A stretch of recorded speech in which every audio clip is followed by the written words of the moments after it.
Hello, dear friends. Welcome to Crime Story Diaries. Today we'll be examining a terrifying case, so I invite you to watch the video. Don't forget to leave your comments and likes. 27-year-old Noor Mukadam, the daughter of a prominent Pakistani diplomat Shaukat Mukadam, became the victim of a brutal murder in July 2021 in Islamabad, Pakistan. It happened in the house of her ex-boyfriend, 30-year-old Zahir Jaffer, the son of a wealthy and influential business family. The crime shocked the country with its brutality and cynicism, exposing systemic problems of violence against women. This case attracted significant public and media attention, especially due to the status of the families involved. Noor Mukadam was born on October 3, 1993 in Amman, Jordan, to the family of Pakistani diplomat Shaukat Mukadam and his wife Kausar. Shaukat Mukadam served as Pakistan's ambassador to South Korea and Kazakhstan. Noor had two siblings. She was the middle child. From an early age, she was fortunate to grow up in a loving, supportive family. Due to her father's work, the family frequently moved and lived in various countries. Noor completed her primary and secondary education in South Korea, then attended college in the USA, and also studied in institutions in Pakistan. This allowed her to experience different cultures and ways of life firsthand, making her a well-rounded and knowledgeable individual. Despite her privileged background, Noor grew up to be a modest, kind, and empathetic girl. From childhood, she was a quiet and calm child who never caused problems. Noor was interested in art and loved to paint vibrant murals that adorned the cities where she lived. She was also passionate about fashion and dreamed of creating her own clothing line as a designer. Noor was a deeply religious Muslim and demonstrated this not only by wearing a hijab, but also through her actions. She was caring towards all creatures, fed stray dogs and cats, and always tried to help those in need. At the same time, Noor was a modern young woman and an active participant in social life. She advocated for human and animal rights and took part in rallies and marches. Family and friends described Noor as an intelligent, kind, and cheerful girl with a wonderful sense of humor. She was very close to her older sister. It was as if they shared one soul. Noor radiated light and warmth, and her laughter could cheer anyone up. She was a reliable friend who gave wise advice to loved ones and supported everyone who needed it. In 2018, Noor's path crossed with Zahir Jaffer, a 30-year-old Pakistani-American businessman. Zahir was the son of Zahir Jaffer, the head of the influential company Ahmed Jaffer & Company, which was involved in real estate, construction, and other projects. The Mukadam and Jaffer families were acquainted and belonged to the elite of Pakistani society. Zahir was educated in the USA and later lived and worked in the United Kingdom. He held a senior position in his father's company, but later decided to change his field of activity.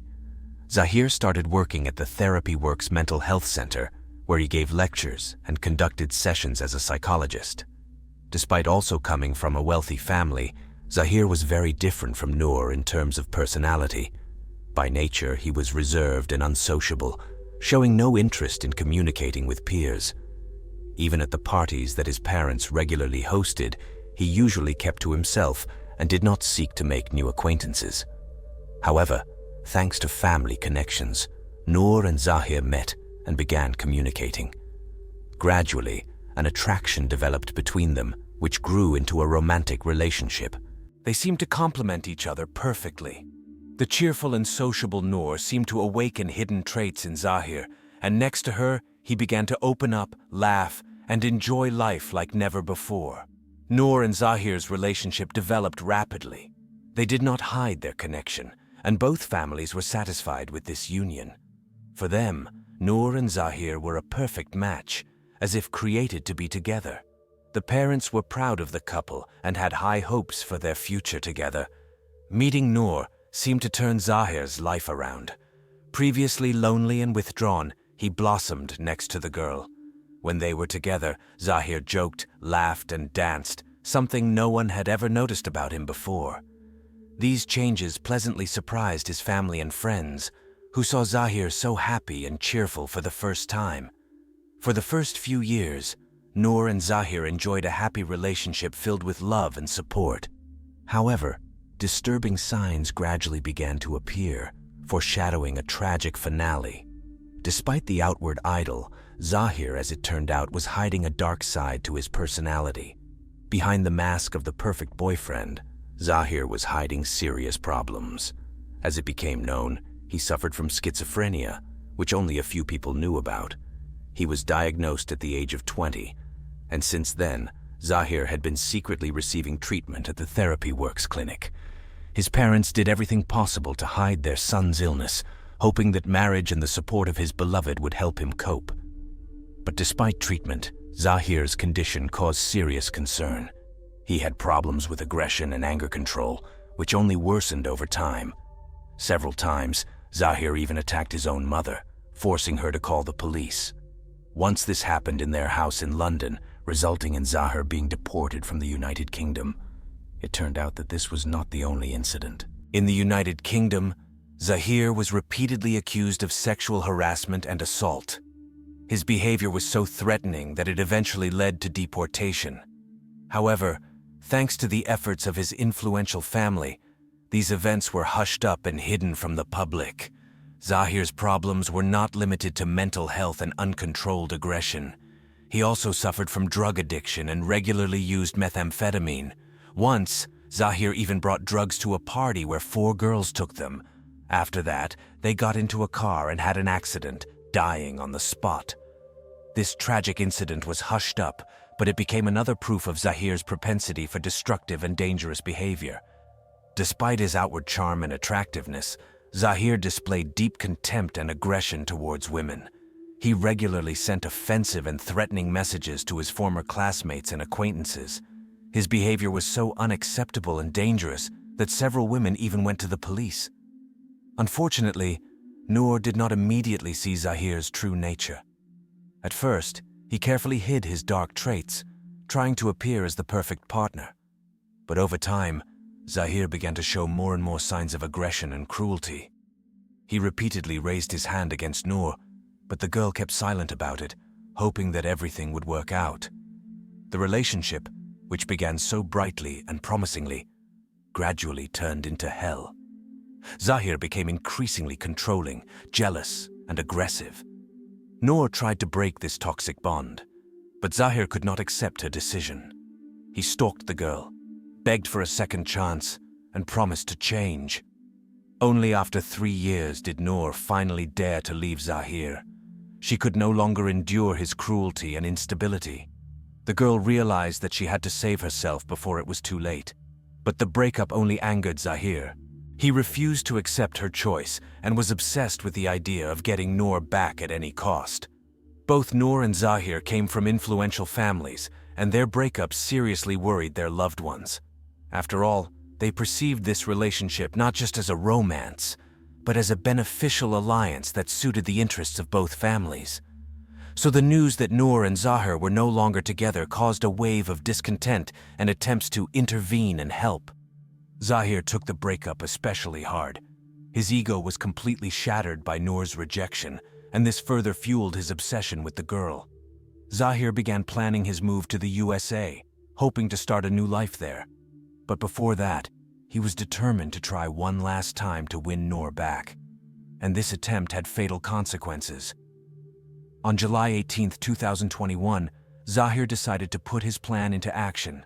He called Noor and begged for one last meeting before his departure to the USA. Zahir assured her that he just wanted to say goodbye and leave everything in the past. Despite initial hesitation, Noor agreed. She didn't want to leave things unsaid and hoped that this conversation would help them both move on. Noor arrived at Zahir's house around 10 o'clock in the evening. She didn't tell her family exactly where she was going, only that she was going to meet a friend. The girl had no idea of the danger that awaited her, because despite all the problems in their relationship, Noor did not think that Zahir was capable of something truly terrible. Meanwhile, Zahir's behavior was becoming increasingly strange and alarming. Earlier in the day, he had called a taxi to take him to the airport for a flight to New York scheduled for 3:15 in the morning. But when the taxi arrived at 11 o'clock, Zahir told the driver that he hadn't finished packing his bags and asked him to wait. Then he postponed the trip several more times, and around 2 o'clock in the morning, he refused to go altogether, promising to pay for the downtime. The taxi driver watched in bewilderment as Zahir exited the house with Noor, practically dragging her to the car by force. The girl was barefoot and silent, which sharply contrasted with Zahir's talkativeness and energy. He tried to chat casually with the driver, but the driver felt that something was wrong. Halfway to the airport, Zahir suddenly ordered the driver to turn around and take them back, claiming that they would not make the flight anyway. Returning to the house around 2:20 in the morning, Zahir forcibly dragged Noor inside.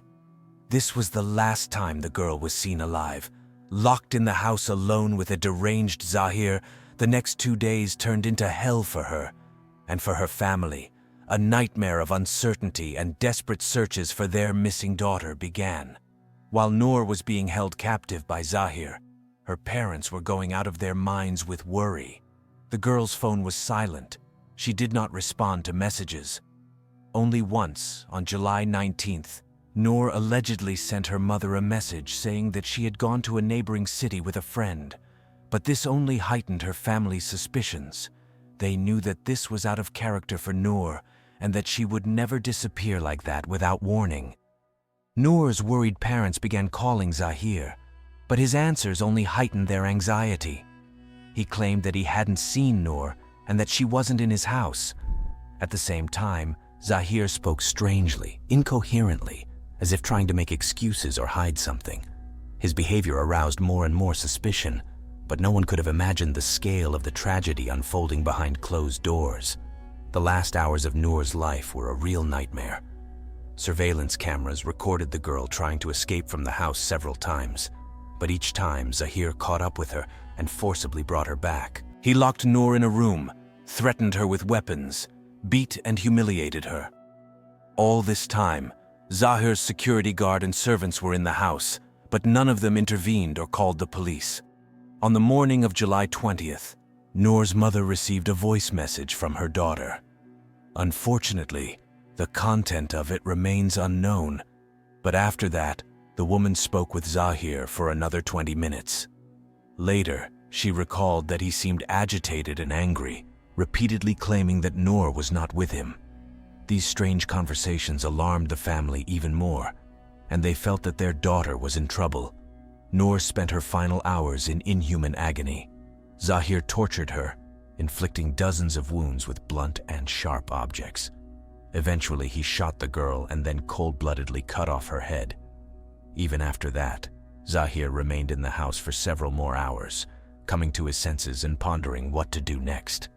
And only when the horrific reality of his crime became too obvious did he panic and start begging for help. Realizing what he had done, Zahir began frantically calling relatives and friends. He begged them to come urgently, making up ridiculous stories about robbers breaking into the house. At the same time, Zahir continued to insist that he did not know where Noor was, even though her mutilated body was lying just a few steps away from him. The first person Zahir called was his father. This conversation lasted only 46 seconds, and what exactly was said remains a mystery. But after that, Zahir Jaffer began to act quickly and decisively. He called the Therapy Works psychiatric clinic where Zahir worked and insisted that a group of specialists urgently come to the house. At the same time, Zahir hinted that his son tried to buy a girl for one night and got into trouble. Meanwhile, Zahir continued to send panicked messages to friends and relatives. He told some that he had killed a robber who broke into the house. To others, he hinted that he had done something terrible to Noor. He begged for someone, anyone, to come and help him. These contradictory and frightening messages caused a wave of shock and disbelief. But Zahir's loved ones still rushed to his house. The first to arrive on the scene were employees of the Therapy Works clinic, led by its director. They immediately noticed that Zahir was behaving inadequately and posed a threat to himself and others. The man was waving a knife, lunging at people, and not responding to persuasion. Eventually, several clinic workers managed to overpower Zahir and tie him up. Only then did they begin to realize the scale of the tragedy. There were traces of blood and signs of a brutal struggle everywhere in the house. And in the bedroom on the second floor, the therapy works team discovered Noor's mutilated body. The girl was lying in a pool of blood, her head cut off and thrown several feet away from her body. The horrific sight shocked even experienced psychiatrists who were used to dealing with the most severe cases. Meanwhile, Zahir's friends and family members began arriving at his house. They found a whole squad of police, an ambulance, and a team of psychiatrists trying to subdue Zahir. The news of Noor's murder spread like wildfire, causing a wave of horror and anger. After all, everyone knew this young woman as a bright, kind, and talented person who never wished anyone harm. The police immediately launched an investigation into this horrific crime. Zahir was arrested on suspicion of murder, and his parents and several house employees were arrested for complicity and concealment of the crime. The evidence against Zahir was irrefutable. Surveillance camera footage, eyewitness testimony, DNA traces, and ultimately, the victim's body itself. During interrogations, Zahir behaved extremely strangely. At first, he confessed to killing Noor, claiming that she asked him to sacrifice her like a sheep. Zahir referred to religious motives and claimed that Noor allegedly felt guilty about premarital sex. Of course, this version did not stand up to any criticism. After all, Noor was a deeply religious Muslim and would never have done anything like that. Later, Zahir changed his testimony. He stated that he killed Noor out of jealousy because he allegedly found out about her relationship with another man. Then he refused to admit his guilt altogether, insisting that as a US citizen, he was not subject to a Pakistani court. None of these versions had any real basis. The investigation quickly gathered a mountain of evidence against Zahir and his accomplices. It was established that he held Noor in the house against her will, subjected her to brutal torture, raped, and eventually killed her. At the same time, Zahir's security guard, driver, and servants did nothing to save the girl or inform the police. The Noor Mukadam case shook the entire country. Pakistani society demanded the most severe punishment for the murderer and everyone who was involved in this terrible crime. However, Zahir's family had many influential connections and initially tried to settle the case. But this time, the public resonance was too great to simply hush it up. Zahir Jaffer's trial began in February 2022, 7 months after Noor's murder. Despite the irrefutable evidence, he refused to admit his guilt. Instead, Zahir's defense tried to prove that at the time of the crime, the defendant was insane due to an exacerbation of schizophrenia. However, the results of a psychiatric examination refuted this version. In court, Zahir behaved arrogantly and condescendingly. He accused Noor of drug addiction and promiscuity, claiming that she was to blame for her own death. These baseless accusations only intensified society's anger and indignation. After all, Noor was known for her decency, while Zahir's own passion for drugs and alcohol was known to all his friends. Eventually, the court found Zahir guilty of the intentional murder, abduction, and rape of Noor Mukadam. He was sentenced to death by hanging, the highest form of punishment in Pakistan. 2 of Zahir's security guards who did not prevent the crime were sentenced to 10 years in prison. However, his parents, despite all suspicions, were acquitted. Despite the guilty verdict, Zahir continued to insist on his innocence. In July 2022, he filed an appeal claiming that the court had allegedly succumbed to pressure from the public and the media. However, the appellate court upheld the verdict. As of January 2023, Zahir was still awaiting execution in a maximum security prison. The brutal murder of Noor Mukadam shook Pakistani society. This tragedy became a painful reminder of how vulnerable and unprotected women remain in the country. After all, Noor was an educated, well-off, and determined girl. But even that did not save her from domestic violence and the fatal obsession of her former partner. Noor's story united thousands of people throughout Pakistan. Under the slogan "Justice for Noor," they demanded punishment not only for the murderer, but also for the entire outdated system that allows men to abuse women with impunity. Activists and human rights defenders emphasized that without fundamental changes in attitudes towards women, without real equality and respect, such tragedies cannot be avoided. The Noor Mukadam case drew attention to the problem of domestic violence and feminism in Pakistan. It forced society to think about how to protect women from aggression by men and how to prevent the recurrence of such crimes. And although no real changes in legislation have taken place yet, the very discussion on this topic has become an important step forward. Noor's parents, Shaukat and Zahir Mukadam, dedicated their lives to preserving the memory of their daughter. They established a foundation in her name that helps victims of domestic violence and fights for women's rights in Pakistan. Shaukat Mukadam brings a large portrait of Noor to all interviews and public events, a bright, sensitive girl whose life was so brutally cut short. Noor was not just my daughter, she was the daughter of all of Pakistan, says Shaukat Mukadam. And her story is not just our family tragedy, it is a call to each of us to do everything possible so that no woman suffers from violence and cruelty anymore. We must change our society for the sake of Noor and millions of other girls who deserve a better life. Traditionally, thank you for watching, and remind you that it would be great if you support the video by liking and subscribing to the channel.